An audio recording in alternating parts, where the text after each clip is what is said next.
अस्सलाम वालेकुम वरहमतुल्लाहि वबरकातुहू। रमज़ान करीम करीब आ रहा है और लोग परेशान होते हैं कि किन चीज़ों से रोज़ा टूटता है और किन चीज़ों से रोज़ा नहीं टूटता। तो लिहाजा हम आज उन चीज़ों को जिक्र करेंगे जिनसे रोज़ा टूटता है। दो चीज़ें हैं इसके अंदर है, एक तो यह है सिर्फ रोज़ा टूटना और क़ज़ा वाजिब होना, और दूसरा है कि रोज़ा टूटने के साथ साथ उस पर कफ़ारा भी वाजिब होना, यानी क़ज़ा के साथ साथ कफ़ारा भी। तो पहले हम उन चीज़ों को जिक्र करेंगे कि जिनसे रोज़ा टूटता है और सिर्फ क़ज़ा उस पर लाजिम होती है।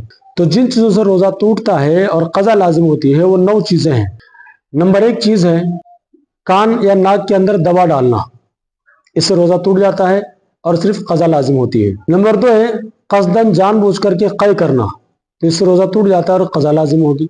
नंबर 3 कुल्ली करते हुए हलक के अंदर पानी चला जाना, तो इससे भी रोज़ा टूटता है और इससे क़ज़ा लाजिम होती है। नंबर 4 है औरत को छूने वगैरह से इंजाल हो जाना, तो इससे भी रोज़ा टूट जाता है और क़ज़ा लाजिम आती है। नंबर 5 कोई ऐसी चीज़ निगल जाना जो आदतन खाई नहीं जाती, जैसे लकड़ी है, कोयला है या फिर गेहूं वगैरह के कच्चे दाने हैं, ये चीज़ें खा लेना या निगल जाना, तो इससे जो रोज़ा टूटता है लेकिन क़ज़ा लाजिम होती है। छठी चीज़ इसके अंदर है लोबान वगैरह या अगरबत्ती या फिर किसी भी चीज़ का धुआं अपने मुंह और नाक के अंदर जानबूझ करके ले लेना, तो अब इसी में सिगरेट है, बीड़ी है, इन तमाम तर चीज़ें भी इसी के हुक्म में आती है।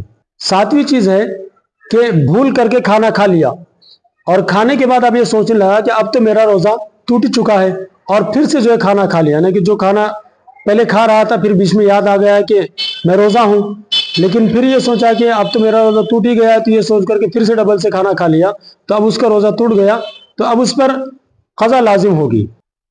8वीं चीज़ है रात समझकर सुबह सादिक तक जो है खाना खाता रहा, यानी सहरी का वक्त खत्म होने के बाद भी सहरी करता रहा, खाना खाता रहा, तो इससे भी जो है रोज़ा टूट जाता है और इस पर क़ज़ा लाजिम होती है।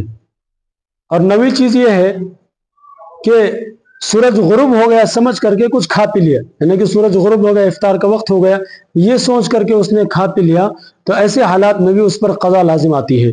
अब ये तो वो चीज़ें हो गई जिनके करने की वजह से क़ज़ा लाजिम आती है, कफ़ारा लाजिम नहीं होता। तब कफ़ारा किन चीज़ों को इससे लाजिम होता है क़ज़ा के साथ साथ, तो उसका हमारा दूसरा वीडियो है, वह आप देख लीजिए, इंशाअल्लाह आपको वहाँ पर समझ में आएगा।